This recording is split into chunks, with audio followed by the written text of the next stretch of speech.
As cartas do Novo Testamento, a maioria delas, escritas pelo apóstolo Paulo, eram respostas sobre indagações que as igrejas recém-formadas estavam fazendo dele, como deveriam se comportar, como viver a nova vida em Cristo.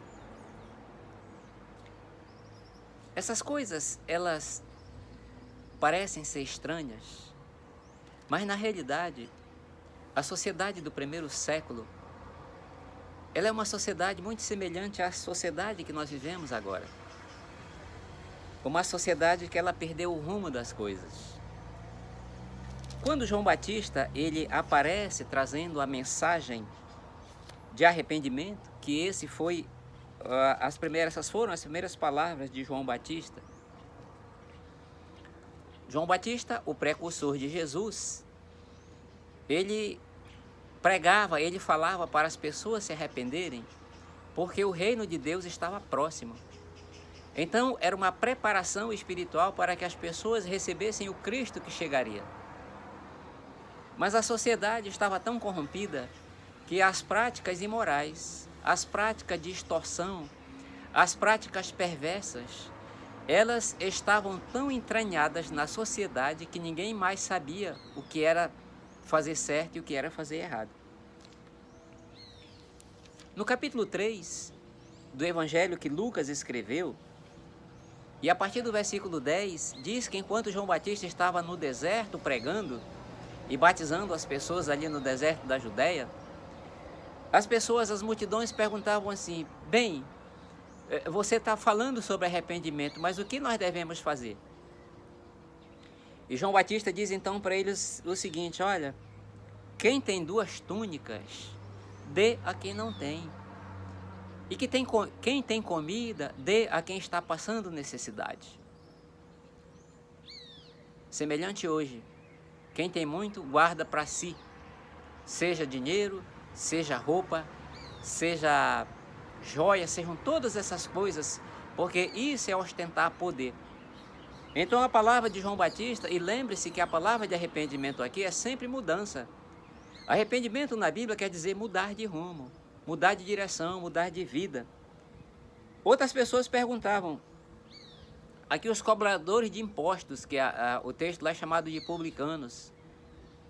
E nós, mestre, o que nós devemos fazer? E João Batista diz assim para eles no versículo 13, Lucas 3,13, cobrem só o que é correto, não aumentem as notas, não cobrem mais do que isso. E até os policiais que chegaram assim, nós, como é que nós vamos fazer? Aí João Batista diz para ele, olha, não pratique extorsões, não acuse ninguém falsamente e contente-se com os seus salários. João Batista aqui está dizendo, numa palavra atual para nós, olha, não plantem provas, não acusem ninguém sem um crime, não façam aquilo que vocês não gostariam que as pessoas fizessem com vocês, não acusem falsamente. E veja que isso era uma prática do primeiro século, e da mesma forma é hoje. E eu quero meditar um pouco, como eu disse para vocês, a respeito da carta de Tessalônica, a igreja de Tessalônica, Tessalonicenses, né? Ela tem esse nome, Tessalonicenses, porque foi escrita para a igreja de Tessalônica. Assim como Filipenses, também foi escrito para a igreja de Filipos. Essas 2 igrejas, elas foram fundadas nessas cidades, Filipe e Tessalônica, quando o apóstolo Paulo fez a 2ª viagem missionária, que nós encontramos descritas no livro de Atos, a partir do capítulo 16. A cidade de Tessalônica, ela foi uma cidade importante, ela foi fundada pelos gregos 4 séculos antes de Cristo. Depois ela foi uma cidade importante do Império Romano, depois do Império Bizantino e do Império Otomano. Na Olimpíada de 2004, que foi feita na Grécia, realizada na Grécia, a cidade de Tessalônica foi uma cidade muito visitada, porque a arte, a cultura, ela descreve, ela fala como viveram os povos em determinados momentos. As cartas do Novo Testamento, como eu disse para vocês, quase todas elas, eram indagações que as pessoas faziam, tal quais aquelas pessoas faziam para João Batista. O que nós vamos fazer? Por exemplo, aqui na carta de 1 Coríntios, no capítulo 7, as pessoas perguntaram do apóstolo Paulo: e agora? A gente casa ou a gente não casa? O apóstolo Paulo, o versículo 1 do capítulo 7, ele diz o seguinte: quanto ao assunto aos quais vocês me escreveram, é bom que o homem não toque em mulher. Então, o assunto aqui que ele está tratando, que as pessoas perguntaram: Paulo, e agora? A gente casa ou não casa? Por quê? Porque nesta época, o imperador Cláudio, ele já estava perseguindo, e uma perseguição feroz contra a igreja do Senhor. Nós encontramos isso também descrito no capítulo 18 de Atos. Depois que Paulo saiu de Atenas, ele foi para uma cidade chamada de Corinto. E o texto diz o seguinte: depois disso, Paulo saiu de Atenas e foi para Corinto. Ali encontrou um judeu chamado Áquila, natural do Ponto, que havia chegado recente da Itália, com Priscila, sua esposa, pois Cláudio havia ordenado que todos os judeus saíssem de Roma. Então vejam só, a igreja cristã, ela começou no berço judaico. Os primeiros cristãos eram judeus, embora eles fossem judeus que viviam em outras localidades. A gente vê aqui na carta, no capítulo 17 de Atos, quando Paulo chegou em Tessalônica. Paulo tinha estado numa cidade chamada Filipos, e ali ele foi maltratado, ali ele foi preso, ali ele foi açoitado. E depois que ele saiu dali, ele foi para essa cidade chamada Tessalônica. Vou ler o texto de Atos 17, que eu espero que vocês também leiam nas suas casas. Aqui uma orientação, uma observação. Quando você lê uma carta do Novo Testamento, você leia também o livro de Atos do que se refere àquela carta. Porque ali no livro de Atos conta a história, como é que aquela igreja foi organizada, e a carta vão ser como é que o apóstolo Paulo diz que eles devem agir, como é que eles devem fazer. Capítulo 17 de Atos. Tendo passado por Anfípolis e Apolônia, chegaram a Tessalônica, onde havia uma sinagoga judaica. Sendo o seu costume, Paulo foi à sinagoga e por 3 sábados discutiu com eles com base nas Escrituras. Olha só. Então o apóstolo Paulo, quando ele chegava numa cidade, ele procurava sempre uma sinagoga. Por quê? O texto aqui diz que Paulo não chegava lá discutindo filosofia, discutindo novo ensino, mas ele pegava do Antigo Testamento.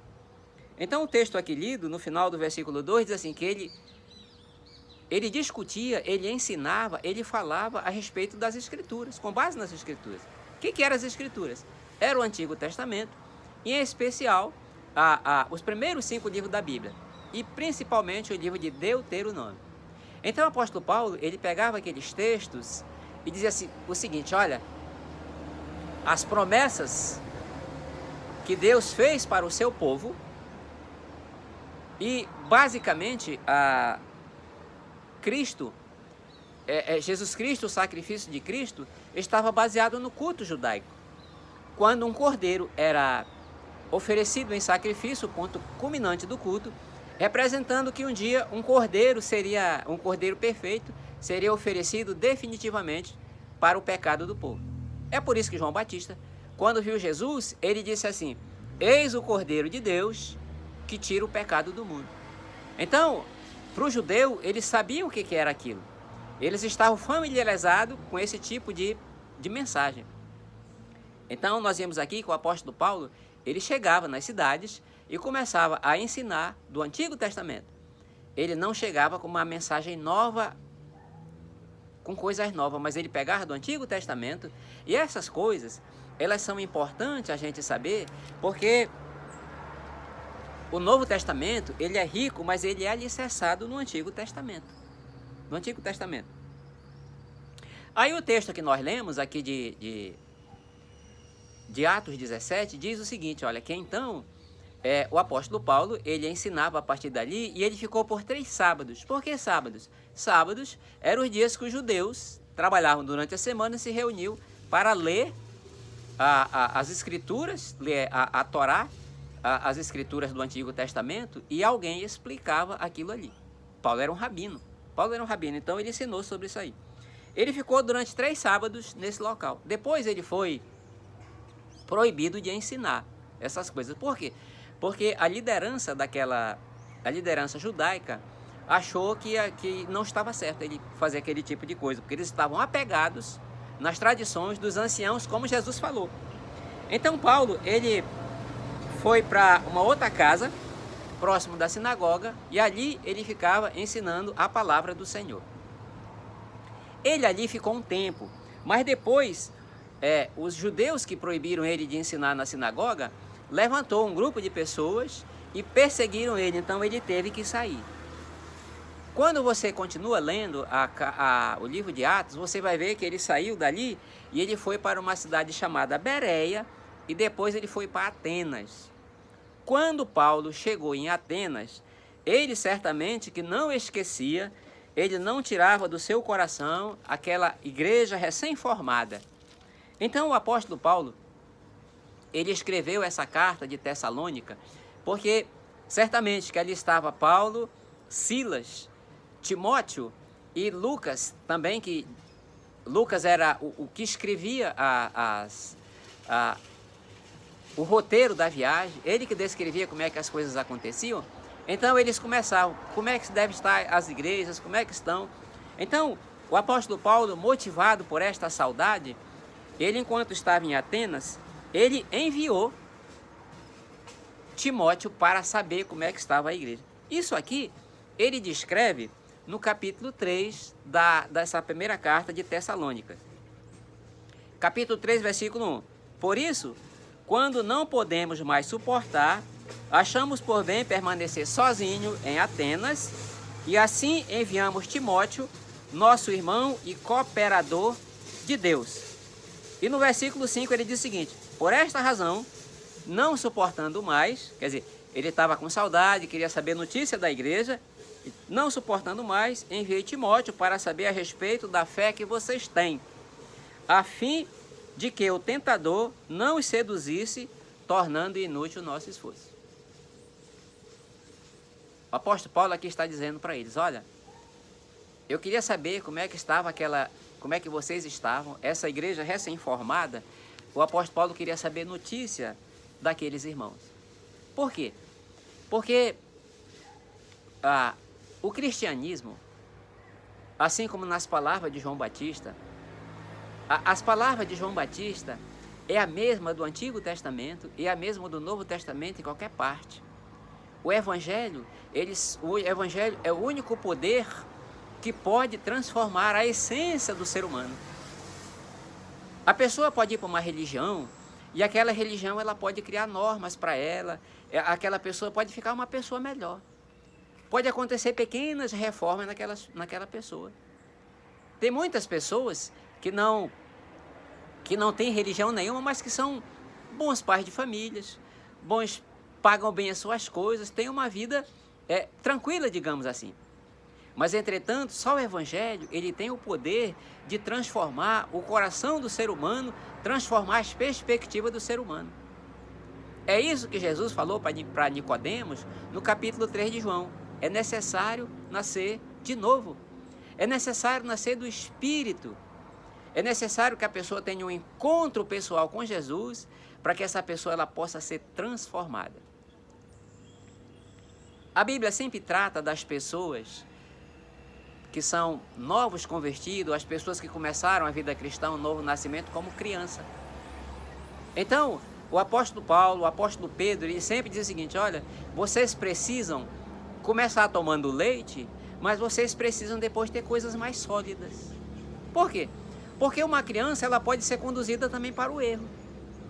Então isso apertava, isso incomodava o coração do apóstolo Paulo e dizia o seguinte: olha, eu não quero que eles voltem, ou não quero que chegue alguém e desencaminhe eles, que ensine para eles coisas erradas. Por quê? como eu disse, o Evangelho, ele não faz pequenas reformas, mas o Evangelho, ele faz um novo nascimento na pessoa. Isso é interessante porque aqui na primeira carta também de Coríntios, a primeira carta aos Coríntios, que o Paulo escreveu, no capítulo 6, ele vai dizendo às pessoas que vão herdar o reino de Deus e as pessoas que não vão herdar o reino de Deus. Olha a partir do versículo 9 que ele diz: vocês não sabem que os perversos não herdarão o reino de Deus? Não se deixem enganar. Nem idólatras, nem imorais, nem adúlteros, nem homossexuais, passivos e ativos, nem ladrões, nem avarentos, nem alcoólatras, nem caluniadores, nem trapaceiros herdarão o reino de Deus. Assim foram alguns de vocês. Mas vocês foram lavados, vocês foram transformados pelo Espírito. Uma pessoa que é transformada pelo Espírito, ela muda por completo os seus pensamentos e as suas perspectivas. E o apóstolo Paulo, ele tinha um cuidado com essa igreja, porque ele tinha medo que essa igreja, aqueles novos crentes, aqueles irmãos, eles viessem a cair em heresias, em ensinos errados. E uma das coisas que nós vivemos nesse nosso tempo são os ensinos errados. Às vezes as pessoas, os pregadores usam até a Bíblia para ensinar o ensino errado. E alguns dizem assim: assim diz o Senhor. Mas uma palavra que eu digo para você, a pessoa, ela só tem autoridade para dizer assim diz o Senhor, se ela disser assim diz o Senhor e for para o texto bíblico, lê a palavra do Senhor, porque a palavra é do Senhor. A palavra de homem não pode ter o peso da palavra do Senhor. Então ninguém pode dizer assim diz o Senhor e falar suas palavras. Assim diz o Senhor, mas vá para o texto bíblico. Então quando Timóteo, ele esteve lá em Tessalônica e ele voltou trazendo esta boa notícia para Paulo, aquilo encheu o coração do apóstolo Paulo de alegria. E isso motivou ele escrever esta carta, de certa forma é uma carta de elogio para os irmãos. Ele começa dizendo essa carta, dizendo: olha, eu estou feliz demais com vocês, porque vocês não têm saído das minhas orações. E eu agradeço a Deus que vocês estão firmes. E vocês estão firmados porque as mudanças que aconteceram na vida de vocês foram mudanças permanentes e mudanças que são vistos por outras pessoas. Por outras pessoas. O apóstolo Paulo, aqui no versículo 6 do capítulo 1 de Tessalônica, ele diz o seguinte: de modo que vocês se tornaram nossos imitadores e do Senhor. Pois, apesar de muito sofrimento, receberam a palavra com alegria que vem do Espírito Santo. A igreja do Senhor, ela vai sempre passar por dificuldades, ela vai sempre passar por sofrimento. E o apóstolo Paulo está dizendo aqui: olha, vocês estão nos imitando. E vocês principalmente estão imitando o Senhor, quer dizer, o Senhor é Jesus. E às vezes nós passamos por dificuldades e nós achamos que Jesus não passou por essas dificuldades. Às vezes nós passamos por tentações e nós achamos que essas tentações elas são nossas exclusivas e que, entretanto, Jesus não passou por estas coisas. É impressionante quando nós estudamos a vida do nosso Senhor e nós começamos vendo que Ele nasceu em um lugar estranho. Aqui uma semelhança para nós amazonenses é como se um pobre, ele vem do interior, ele não vai se hospedar na casa de rico, porque pobre só tem amigo pobre. Então Jesus foi para José, o pai adotivo de Jesus, foi para locais conhecidos, pessoas conhecidas, mas ele não encontrou. Então alguém se compadeceu dele e disse assim: olha, só tem um quarto lá no fundo, mas esse quarto no fundo ele é usado para os animais. Hoje nós não temos bois aqui na nossa cidade, num bairro periférico de Manaus, digamos assim. Mas o cara pode dizer: ali eu tinha uma granja ali, e agora o cachorro dorme lá, outros animais dormem lá, mas tu pode ficar lá. Então Jesus ele não teve um berço de boa qualidade, digamos assim. de boa qualidade. Aqui eu não falo do amor de Maria, do amor de José, do amor do Pai. Que coisa extraordinária.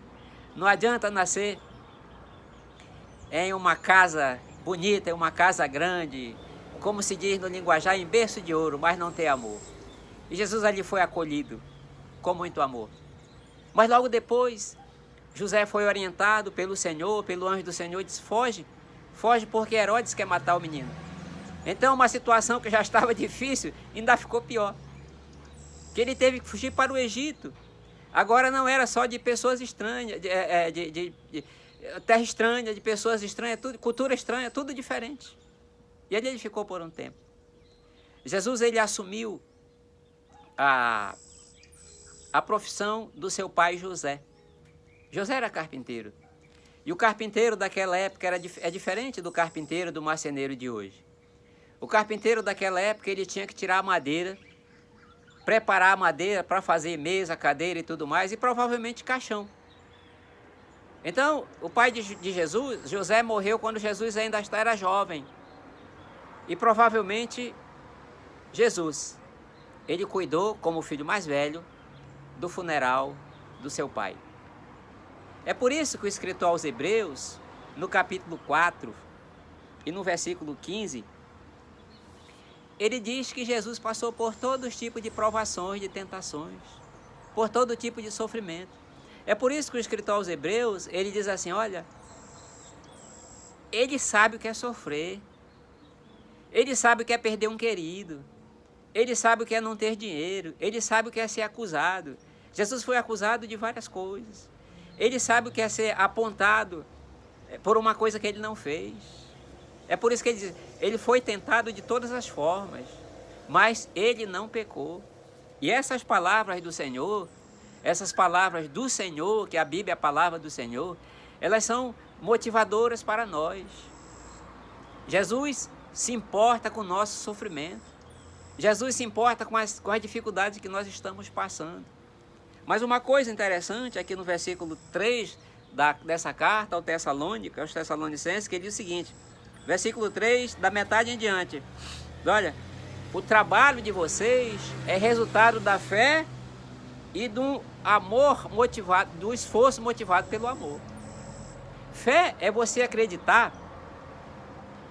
em um Deus que é todo poderoso. E esse amor inunda o nosso coração para que a gente continue trabalhando. Precisa de esforço para trabalhar.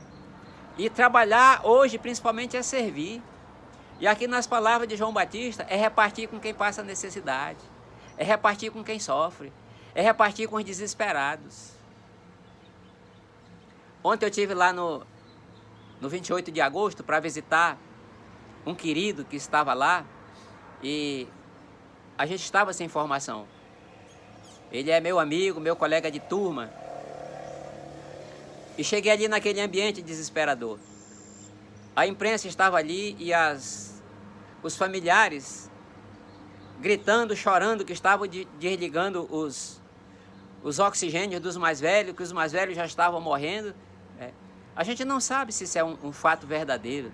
Mas, entretanto, esse tipo de notícia, ela é como pólvora, se espalha rapidamente. Um ambiente de desespero. E nós precisamos, mesmo nesses ambientes de desespero, manter o equilíbrio. Manter a fé no nosso Senhor. Manter a fé que Deus cuida de nós. É por isso que ele diz, olha, no versículo 6 ele diz, olha, vocês em sofrimento continuam firmes. Esse é o diferencial daquele que acredita no Senhor. Este é o diferencial daquele que tem fé. Mesmo no sofrimento, continua agindo. Mesmo no sofrimento, continua fazendo. Mesmo no sofrimento, o coração chorando, o coração sangrando pelos feridos. Mesmo na dificuldade, mas continua olhando para frente. Deus é o Deus de todo poder. Então o apóstolo Paulo diz aqui também, o esforço motivado pelo amor e pela perseverança proveniente da esperança que há no nosso Senhor. A ação, ela não tem que ser só uma vez. A motivação não tem que ser passageira, mas a motivação tem que continuar. A motivação tem que ser firme, porque nós acreditamos que o nosso Deus é o Deus de poder. Nós acreditamos que o nosso Deus é o Deus da graça. C.S. Lewis, um teólogo de um passado bem recente, e ele é muito conhecido, mesmo daquelas pessoas que não estudam teologia, pelos seus livros A Crônica de Nárnia, que depois fizeram filmes do livro que C.S. Lewis escreveu. Ele diz assim que nos nossos momentos de alegria, Deus sussurra para nós, mas nos momentos de crise e de sofrimento, o sofrimento é o megafone de Deus. Nós somos uma sociedade religiosa, mas que voltou as costas para Deus.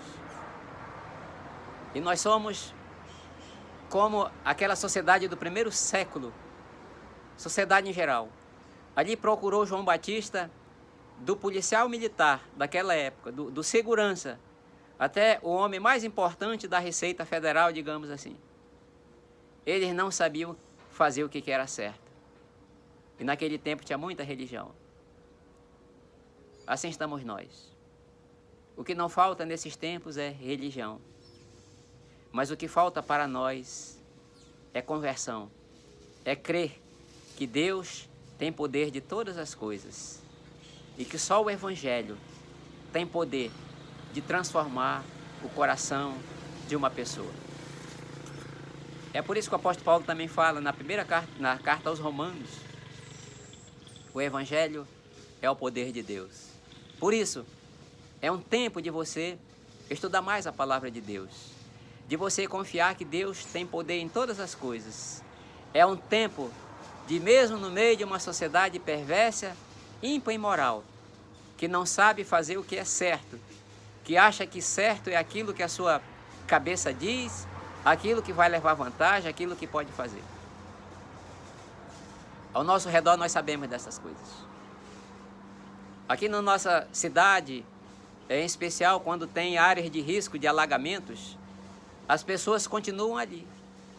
Porque o pobre, o miserável, não pode deixar as suas coisas porque vem alguém roubar.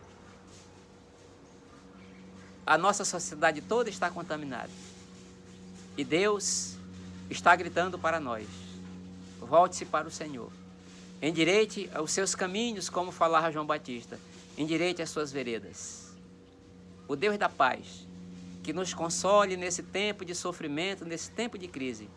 Porque todo o consolo real só vem do Senhor. Que Deus nos abençoe.